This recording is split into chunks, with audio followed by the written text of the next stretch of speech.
కనుమ పండుగ శుభాకాంక్షలు. తెలుగు రాష్ట్రాల్లో అతిపెద్ద పండుగ ఈ సంక్రాంతి పండుగ.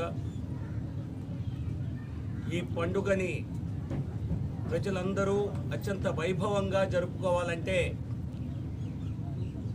ఒక మంచి సంకల్పంతో ఒక గ్రామీణ వాతావరణాన్ని మనం విశాఖపట్నం నడిబొడ్డున ఏర్పాటు చేయాలని చెప్పి నా సహచరులు అనేక మంది సూచించడం, దానిలో రామకోటయ్య గారు ప్రధాన పాత్ర తీసుకొని దీన్ని పెద్ద ఎత్తున చేయడానికి అందరినీ సమీకరించడం జరిగింది. నిజం చెప్పాలంటే చాలామంది 2 రోజుల నుంచి 3 రోజుల నుంచి అడుగుతున్నారు, ఎందుకు చేస్తున్నారు ఈ కార్యక్రమం. దీనికి నిజం చెప్పాలంటే స్ఫూర్తి దేశ ప్రధాని నరేంద్ర మోదీ గారు. దేశ ప్రధాని నరేంద్ర మోదీ గారు 3 నెలల క్రితం మా అందరితో మాట్లాడుతూ ఒక పార్లమెంటరీ పార్టీ సమావేశం ప్రతి వారం మాకు జరుగుతుంది. ఆయన రాజకీయాలకు అతీతంగా ప్రధాని మోదీ గారు చేసేటువంటి ఆలోచనలు అసలు అందరికీ అద్భుతం అనిపిస్తాయి. ఆయన చెప్తారు, రాజకీయ నాయకులం మనం అని చెప్పి కేవలం రాజకీయాలు మాట్లాడితే ప్రజలకు ఏమాత్రం ఆసక్తి ఉండదు. మనం రోజు చేసేటువంటి రాజకీయ విమర్శలు, ప్రతి విమర్శలు ప్రజలకు అవసరం లేదు. ప్రజలు రాజకీయ నాయకుల నుంచి కోరుకునేది మంచి పని అండ్ వారితో మమేకం అవ్వటానికి, వారి అభివృద్ధికి మనం పనిచేయాలి. అలాగే సంస్కృతిని, కళాకారుల్ని ప్రోత్సహించటం, కళలను ప్రోత్సహించటం, మాతృభాషని గౌరవించేలా చేయటం, ఇట్లా ప్రజలకు చేరువయ్యే కార్యక్రమాలు చేసి ప్రజల మన్ననలు పొందాలి తప్పితే ఈ పార్టీని తిట్టి ఆ పార్టీని విమర్శించి రాజకీయం చేస్తున్నాం అనుకుంటే అది రాజకీయమే కాదు. నిజం చెప్పాలంటే ఒక రాజకీయ విశ్లేషకుడిగా సుమారుగా 35 సంవత్సరాల అనుభవం ఉన్న నాకే, నేను అనేక పార్టీలకి, రాజకీయ నాయకులకి పేర్లు చెప్పను. ఈ రాష్ట్రంలో కూడా అతిపెద్ద నాయకులు ఉన్నారు. వారికే నేను అడ్వైజర్గా, సలహాదారుడుగా అనేక సూచనలు చేశాను. కానీ నరేంద్ర మోదీ గారిని చూసినప్పుడల్లా నాకు ఆయన రాజకీయాలు అసలు ఇది సాధారణ ప్రక్రియ కాదు. ఆయన గుజరాత్ ముఖ్యమంత్రిగా, అంతకుముందు ఢిల్లీలో కూడా వారు పార్టీ పదవుల్లో ఉన్నప్పుడు కూడా నాకు పరిచయం. Complete new way of thinking. రాజకీయాలంటే మనం రోజు చేసేటువంటివి కానే కాదు. ఆ రాజకీయాలు ఎలాగో చేస్తాం మనం. ప్రజలతో మమేకం అవ్వటం, ప్రజలకు ఆనందాన్ని ఇవ్వటం, ప్రజల సమస్యల్ని తీర్చటం, ప్రజల అభివృద్ధి కోసం కృషి చేయటం, ఇవే మనకు అసలైన రాజకీయం అని ఆయన చెప్పే నిర్వచనం ఏదైతే ఉన్నదో, అయితే నేను అనేది మనం ఈ దేశంలో ఎవరైతే గొప్ప గొప్ప స్ట్రాటజిస్ట్ అనుకుంటారో వారికి అంతకంటే గొప్ప లెర్నింగ్ మరొకటి ఉండదు. రామకోటయ్య గారికి, వీరభద్రరావు గారికి, నా సహచరుడు గిరిజా శ్రీనివాస్ గారికి, వంశీ యాదవ్ గారికి, సుబ్రహ్మణ్యం గారికి, కోటేశ్వరరావు గారికి, ఇంకా అనేక మంది, వీరందరికీ కూడా ప్రత్యేకమైనటువంటి, ఎందుకంటే ఇది ఒక వ్యక్తి తలుచుకుంటే జరిగే పని కాదు. నిన్న సుమారుగా సంక్రాంతి పండుగ రోజు జనరల్గా విశాఖపట్నంలో ఎవరో ఉండరండి, మీరు చేసిన పెద్దగా ఫలితం ఉండదు అన్నారు. ఉన్నవాళ్ళు వస్తారండి అని చెప్పి నిన్న సుమారుగా 1,00,000 మంది విశాఖపట్నం ప్రజలు 1,00,000 మంది వరకు వచ్చారని చెప్పి అంచనా. ఈ ప్రాంగణానికి చక్కటి పల్లె వాతావరణం సృష్టించి ఈ వాతావరణంలో మరి ఒక అద్భుతమైనటువంటి సాంస్కృతిక కార్యక్రమాలను ఏర్పాటు చేయడం జరిగింది. ఈ కార్యక్రమాలను వీక్షించడానికి ప్రత్యేకంగా కేంద్ర న్యాయ మంత్రి అర్జున్ రామ్ మేఘ్వాల్ గారు మొన్న ఇక్కడికి ప్రాంగణానికి విచ్చేసి ఆయన చేతుల మీదుగా భోగి పండ్లు పోసే కార్యక్రమం చేయటం జరిగింది. ఆయన మన యొక్క సంప్రదాయాన్ని చూసి మంత్రముగ్ధుడై, ఇటువంటి సంప్రదాయం నేను ఇంకా ఎక్కడా చూడలేదని చెప్పి వారు, ఆయన కల్చర్లో మినిస్టర్ ఆఫ్ స్టేట్గా కూడా ఉన్నారు, కేంద్రంలో సాంస్కృతిక శాఖ సహాయక మంత్రిగా ఆయన ఇటువంటి కితాబ్ ఇవ్వటం జరిగింది. సో అటువంటి మంచి కార్యక్రమం చేయటం మాకెంతో ఆనందాన్ని ఇచ్చింది. ఈరోజు కార్యక్రమాన్ని పొడిగించడానికి కారణం, నిన్న చాలామంది ఇక్కడికి వద్దామని ప్రయత్నం చేసి రాలేకపోయారు. ఇక్కడ ట్రాఫిక్ జామ్ అయిన కారణంగా 1,00,000 మంది ఒక ఆంధ్ర యూనివర్సిటీ గ్రౌండ్స్లోకి వస్తే ఖచ్చితంగా ఆ పరిస్థితి ఏర్పడుతుంది. సో అనేక మంది మేము రాలేకపోయాం, బాగా జరిగిందని తెలుసుకుందామంటే వారి కోసం ఈరోజు కూడా ఈ కార్యక్రమాన్ని పొడిగించడం జరిగింది.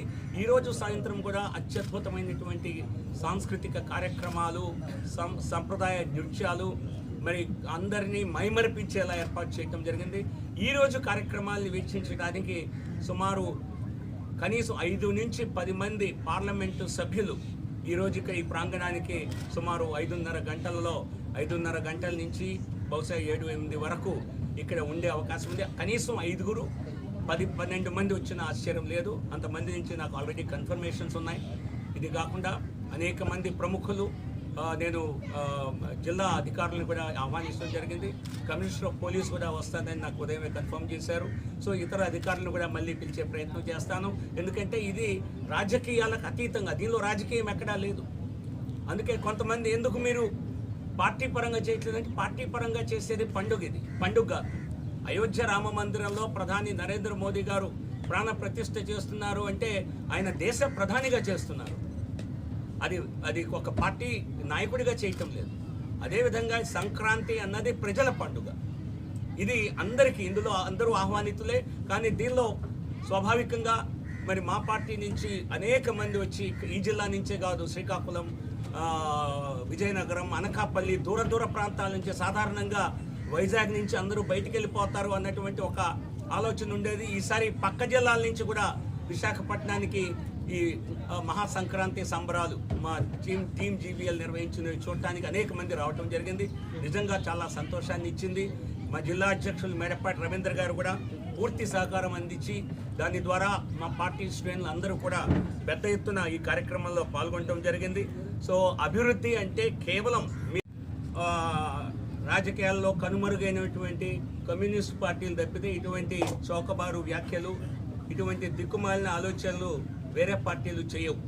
ఎందుకంటే కమ్యూనిస్టులకి భారత సంస్కృతితో కానీ ఆంధ్రప్రదేశ్ సంప్రదాయాలతో కానీ వారికి పట్టింపు లేదు. బహుశా వారు ఇక్కడ చైనా వేడుకలు జరపాలని ఆలోచిస్తున్నారేమో. సో కాబట్టి ఇక్కడికి వచ్చిన ప్రజలందరూ కూడా నన్ను స్వయంగా కలిసిన అనేక మంది, వేలాది మంది చాలా మరి అభినందిస్తూ వారి సంతోషాన్ని వ్యక్తం చేశారు.